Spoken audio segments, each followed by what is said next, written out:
সকল নবীগণ ঈমান নিয়ে আগমন করেছেন, কুফর দূর করে জাতিকে ঈমানের তালিম প্রদান করেছেন। আল্লাহ পাকের তাওহীদ একাত্মবাদ শিক্ষা দিয়েছেন। সব নবীরাই ঈমান নিয়ে আগমন করেছেন এবং সকল নবীরাই ইলম নিয়ে আগমন করেছেন। জেহালাত আর মূর্খতা দূর করে নবীগণ জাতির হৃদয়ে ইলমের চাষাবাদ করেছেন। এ কারণে সব নবীরাই শিক্ষক হয়ে আবির্ভূত ছিলেন। আমাদের নবী আলাইহিস সালাতু ওয়াস সালাম সরওয়ারে দু আলম মুহাম্মদুর রাসূলুল্লাহ জবান খুলে সকলে মিলে আওয়াজ করে বলুন সাল্লাল্লাহু আলাইহি ওয়াসাল্লাম।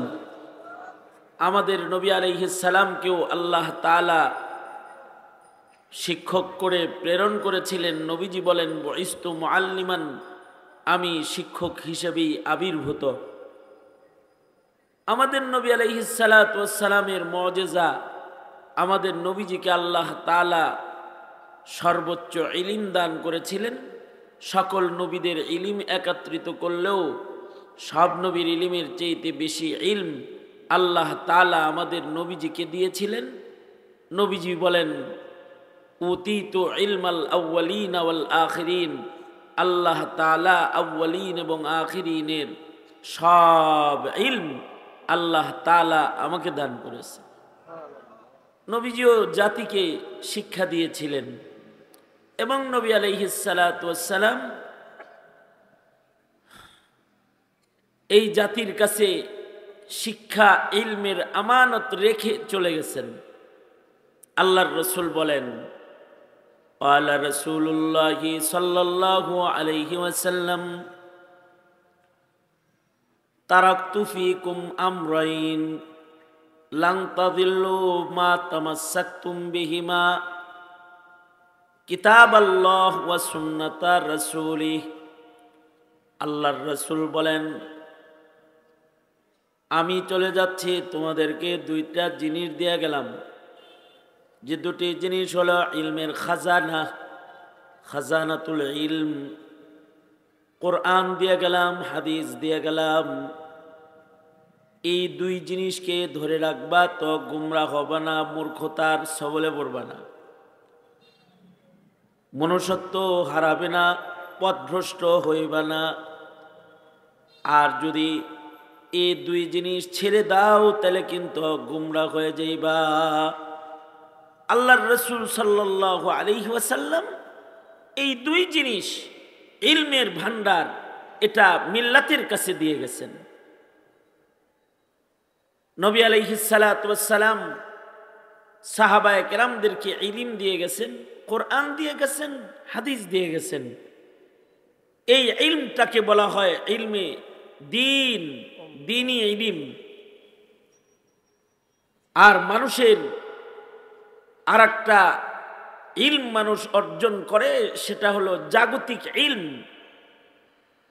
জাগতিক ইলম আর নবীদের মাধ্যমে আসা ইলমে দ্বীনের ভেতরে ফরক কি, ব্যবধান কি?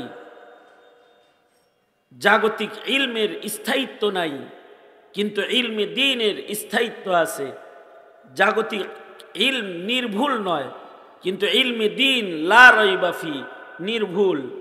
জাগতিক ইলম এটা সন্দেহযুক্ত, কল্যাণ আর অকল্যাণের সন্দেহ আছে। সব ইলম সবার জন্য কল্যাণকর নয়, কিন্তু ইলমে দ্বীন নর নারী সকলের জন্য কল্যাণকর। জাগতিক ইলম অর্জন করা সকলের উপরে ফরজ নয়, কিন্তু ইলমে দ্বীন অর্জন করা সকলের উপরে ফরজ। জাগতিক ইলমের উপরে ঈমান আনতে হয় না, জাগতিক ইলমের উপরে ঈমান আনতে হয় না, কিন্তু ইলমে দ্বীনের উপরে ঈমান আনতে হয়। এ কারণে বাচ্চাদেরকে মক্তবে গেলে পড়ানো হয়, আমানতু বিল্লাহি ওয়া মালাইকাতিহি ওয়া কুতুবিহি, আমানতু বিল্লাহি ওয়া মালাইকাতিহি ওয়া কুতুবিহি ওয়া রুসুলিহি ওয়াল ইয়াউমিল আখিরি ওয়াল কদরি খাইরিহি ওয়া শাররিহি মিনাল্লাহি তাআলা ওয়াল বাসি বাদাল মাউত। ইমানে মুফাসসালের ভেতরে ইমান আনতে হয় আল্লাহর উপরে, ইমান আনতে হয় ফেরেশতাদের উপরে, ইমান আনতে হয় ইলম নিয়ে যে রাসূলগণ শিক্ষক হয়ে আগমন করছিলেন তাদের উপরে, ইমান আনতে হয় নবীদের কাছে যে ইলম আল্লাহ দান করেছেন তার উপরে। এই কারণেই স্কুল কলেজের বই অস্বীকার করলে কেউ বেঈমান হবে না, কিন্তু কোরআনের একটা নুকতা অস্বীকার করলে বেঈমান হয়ে যাবে। হাদিস অস্বীকার করলে ঈমান নষ্ট হয়ে যাবে। মুনকিরে কোরআন যারা কোরআন অস্বীকারী তাদেরও ঈমান নাই, যারা হাদিস অস্বীকারী তাদেরও ঈমান নাই। সুতরাং ইলমে দ্বীনের উপরে বিশ্বাস রাখা এটা প্রতিটি মুমিন নর নারীর উপরে ঈমান, এর উপরে পূর্ণ আস্থা রাখতে হয়। এরকম আস্থা যে এর ভিতরে কোনো ভুল নাই, ভুল নাই, লা রাইবা ফি, এর ভেতরে কোনো ভুল নাই। কিয়ামত পর্যন্ত কোরআনের ভেতরে কোনো ভুল সন্দেহ রাখা যাবে না, এর ভেতরে নাই, কেউ ভুল বাইর করতে পারবে না। এটা লা রাইবা ফির সনদওয়ালা ইলম।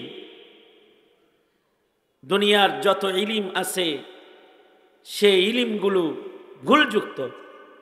চোখ দিয়ে অর্জন করেছে হাওয়াসে খামসার দ্বারা অর্জিত ইলম, এটার ভেতরে সন্দেহ আছে। চোখ দিয়ে দেখছে, নিজেই সন্দেহ করে যে ঠিক দেখছি না ভুল দেখছি। কান দিয়ে শুনছে, নিজেই সন্দেহ করে সহি শুনলাম না গলত শুনলাম। জিহ্বার দ্বারা আস্বাদন করে ইলম হাসিল করেছে, নিজেই সন্দেহ করে আসলে কি মিঠা না তিতা। কারণ সুস্থ মানুষের কাছে যেটা মিঠা লাগে তিতা মানুষের জিহ্বায়, অসুস্থ রোগীর জিহ্বায় সেটা তিতা তিতা লাগে। এ কারণে আল্লাহ বলেন চোখ দিয়া একবারে সব ইলম লইতে পারবে না। ফারজিল বাসারা কাররাতাইন, একবার দেখা যদি ইয়াকিন না হয় তাহলে আবার দেখো। কিন্তু ইলমে দ্বীন যেটা, এটার ভেতরে এমন কোনো সন্দেহ নাই। এটা হলো এমন শোনার সাথে সাথে বলতে হয় যে ঈমান আনলাম, ঠিক, এটা সহি। রাসূল বলে আমি রাতের সামান্য অংশে 7 আসমান ঘুইরা মেরাজ করে আল্লাহর সাথে দিদার করে আইছি। আবু বকর রে বলে দেখছ তোমার নবী কয় এটা নাকি হইছে সম্ভব? নবী বলছে নাকি? কয় তাহলে সম্ভব হইছে।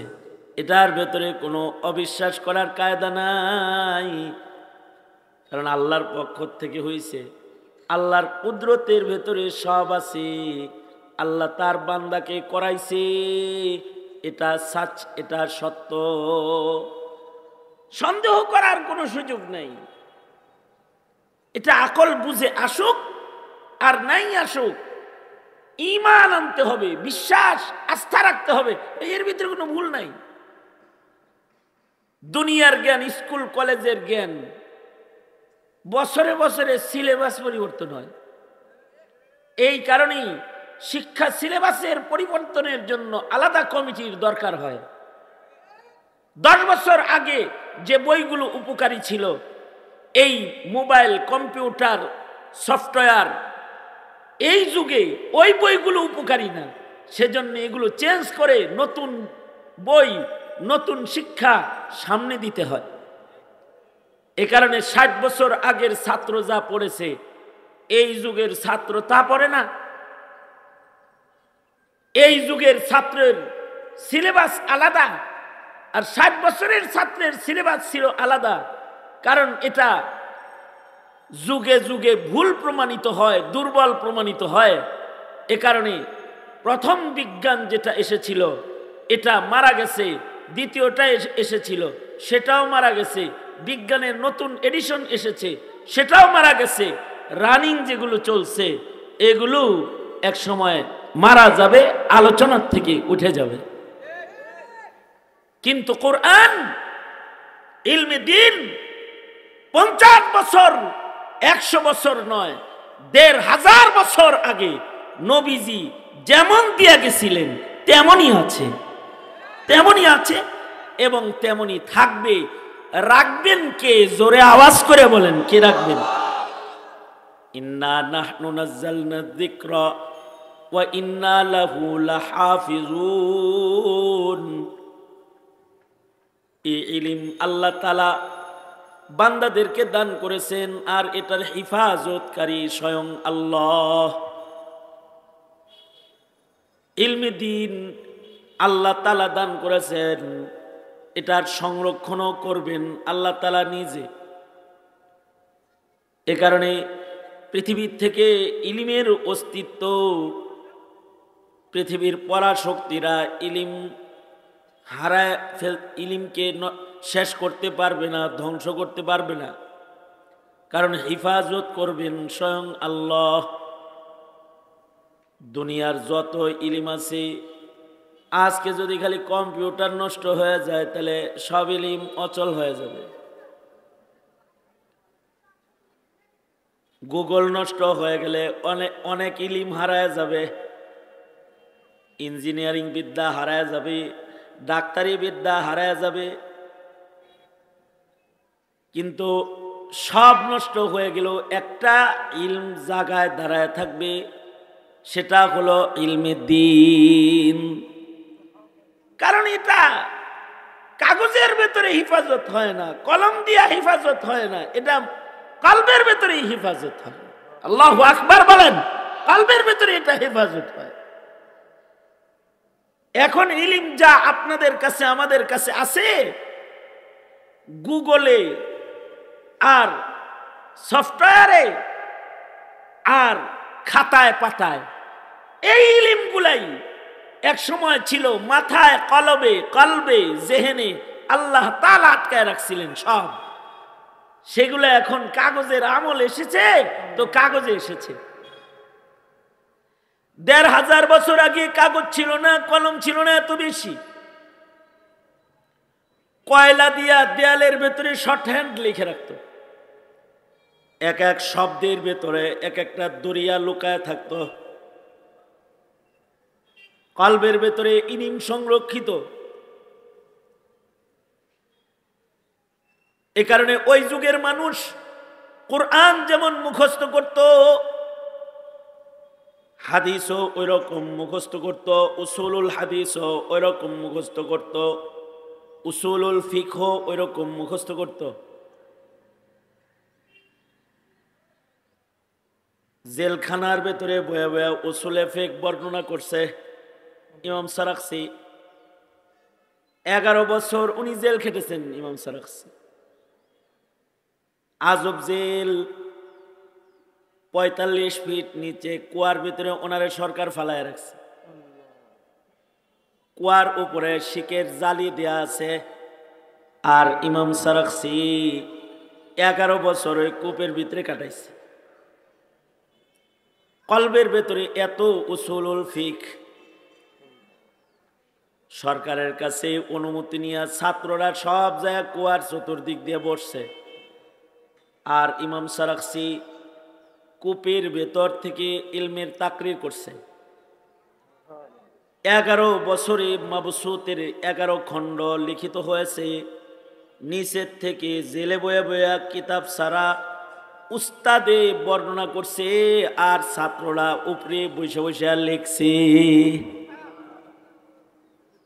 হাদিস ওইরকম মুখস্থ, সনদ সহ। শামসুদ্দিন যাহাবী রহমতুল্লাহি আলাইহি, ওনার সম্পর্কে বলা হয় নবীর রেখে যাওয়া সব ইলম উনি একাই মুখস্থ করে ফেলেছিলেন। আল্লাহ ওনাকে মুখস্থ করায় ফেলেছিলেন। শামসুদ্দিন যাহাবীকে যদি আকাশে বসায়া আল্লাহ নির্দেশ করে যে আমার রাসূল যা ইলম রেখে আসছে সব একা তুমি জমিনের মানুষদেরকে শোনাও, তো শামসুদ্দিন যাহাবী একাই সব হাদিস, সব ফিকাহ, সব তাফসীর একা শোনায় দিবে আকাশে বসে বসে। হাইয়াতুল ওয়াদি, জঙ্গলের কিছু আজদাহা আছে, যে আজদাহাগুলো রাজা রাজা সাপ, জঙ্গলের ভিতরে এমন কিছু আজদাহা সাপ আছে যে সাপগুলো সর্দার সাপ,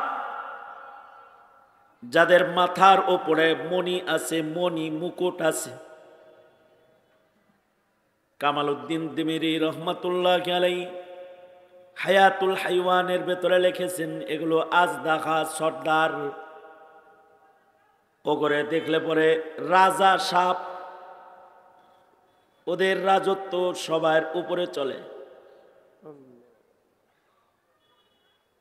হায়াতুল হাইওয়ানে আছে যদি সাপের মাথার মণি যদি পইরা যায় তো সাপটা দুঃখে মইরা যায়, কারণ ওর মুকুট হারায় গেছে, এই দুঃখে হার্ট ফেল করে মরে যায়।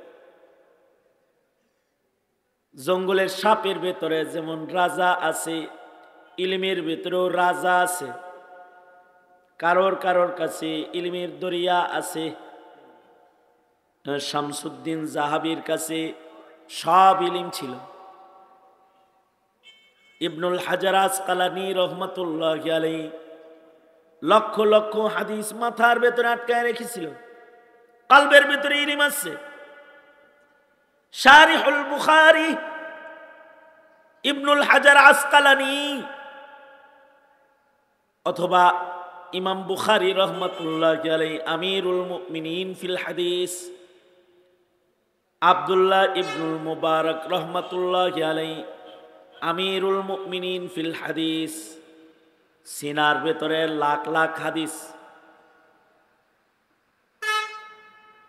বড় বড় মুহাদ্দিসরা ছিল যাদের সিনার ভেতরে লক্ষ লক্ষ হাদিস ছিল। সর্বশেষ ইলমের দরিয়া মুহাদ্দিস ছিলেন ইবনে রজব হাম্বলী রহমাতুল্লাহ আলাইহি। এককভাবে সব ইলম বর্ণনা করা